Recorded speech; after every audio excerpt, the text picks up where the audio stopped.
Bohemian Club. Also the Bohemian Grove. I call them the wicked men of the Bohemian Grove. By the way, this is a napkin that was taken from their conclave that they have annually. We created a audio tape expose of these some time ago, and this was the picture that we use for our artwork. I thought it was very appropriate. You see, their symbol is the owl. One of the things these men do, and by the way, we're talking about people such as the Chancellor of Germany, the President of the United States, Newt Gingrich was there a few years ago, the Speaker of the House, and they worship a 42-foot owl. Owl, some believe, is a symbol of the god Moloch, the ancient god of fire. This is a picture of the chapel at Indiana University. And this man that you see doing this satanic ritual, Kinsey, who gave us the Kinsey sex report that changed people's attitudes, is doing a satanic ritual. He is, of course, from Indiana University. They still have the Kinsey Institute there. The Lucis Trust is affiliated with the United Nations in New York City. It was the inspiration of this woman, Helena Blavatsky, who is also the founder of Theosophy, and it was founded, the Lucis Trust, and by the way, it was first named the Lucifer Publishing Company, and then changed to Lucis Trust, meaning the light, because they believe Lucifer is the light. It was founded by Alice Bailey. Now look at some of the things that we learned about the Lucis Trust. First of all, it calls itself the New Group of World Servers. It claims to be the custodians of the plan. They brag on being the enlightened ones. They say they are the inner spiritual government of planet Earth, of the sixth root race, coming God-men on Earth. They say that they are overshadowed by the hierarchy. And by the way, here's a book. They have a whole series of books published by the Lucis Trust, and many world leaders are parts of this group. This particular one is called the externalization of the hierarchy. They want to externalize it, bring the hierarchy out onto the breadth of the whole world. But who is the hierarchy? It is demon spirits from hell. They call them ascended masters or spirit guides. You'll see their symbol, by the way, which is the trident inside a circle, also on this book. The Lucis Trust. Now, another group that most people have at least heard about is called the Order of Skull and Bones.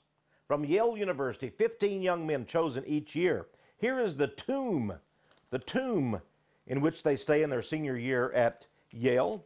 You'll notice the fact that these two men from this article, notice, if you will, ran for president last time. One was elected president. It was said that it was for sure we would have a bonesman, a member of the Order of Skull and Bones, in the White House, because only the bonesmen were running for president. John Kerry, graduated from Yale, a bonesman, and George W. Bush, also a bonesman. What did they do there? They laid naked in a coffin. There were chants, there were moans, there was all kind of satanic ritual. There are actually human bones throughout the facility. By the way, here's an ancient invitation. This group has been around since the early 1800s. Here's an invitation from Anthony Sutton, who wrote a tremendous book called The Secret Establishment, exposing this group. And this is right from their own records. Also in their records, here are the Bush entries. Do you see? Senior Bush was a member of the Skull and Bones, or still is, and so is George W. Bush. And George W.'s grandfather, Prescott Sheldon Bush, was also a member of Skull and Bones. Here is President Bush Sr.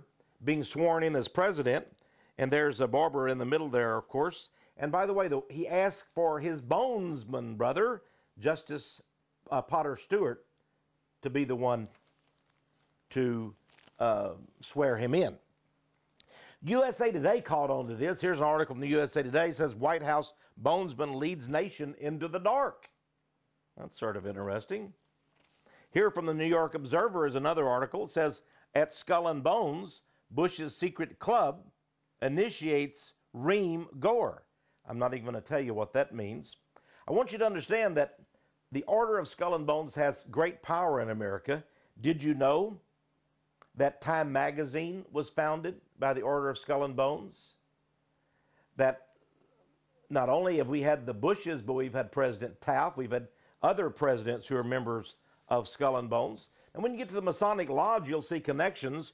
Here is literally from one of the Masonic lodges an antique that went for sale at an antique sale not too long ago, an auction. Happens to be a Skull and Bones chair that they use in the Masonic Lodge. Here in Richardson's Monitor of Freemasonry, we find that one of the symbols when you get to the ritual of the Knights of the East and the West is a skull and crossbones. And here again is another skull and bone. By the way, in this book, The Deadly Deception by Jim Shaw, the late Jim Shaw, who renounced Freemasonry. He was a 33rd degree Mason. And in this book, which we offer through this ministry, he explains how in the ritual for the 33rd degree, he and the other candidates at the House of the Temple, their headquarters, which is exactly 13 blocks from the White House, get the supernatural number 13, House of the Temple, they drank wine in a human skull as they bowed before and knelt at the great black stone altar with the huge serpents emblazoned on the wall, the dragon serpent symbols emblazoned on the wall. This was at the House of the Temple in Washington, D.C. Thus we have the Order of Skull and Bones. The Order of Skull and Bones is in fact a clandestine lodge of the Masonic Order, and it was founded by Masons from Germany and the United States in 1832 at New Haven, Connecticut. Now, another Masonic group that sprouted out and has often been called the Illuminati is a group called the OTO, the Ordo Templi Orientis. One of the leaders of the Ordo Templi Orientis, the OTO, is this man, Aleister Crowley, shown in his full Masonic regalia. He was not only an OTO member and its leader, but he was a 33rd degree Mason, as well as one of the officials of the British military intelligence during the war. He called himself the wickedest man on earth, 666.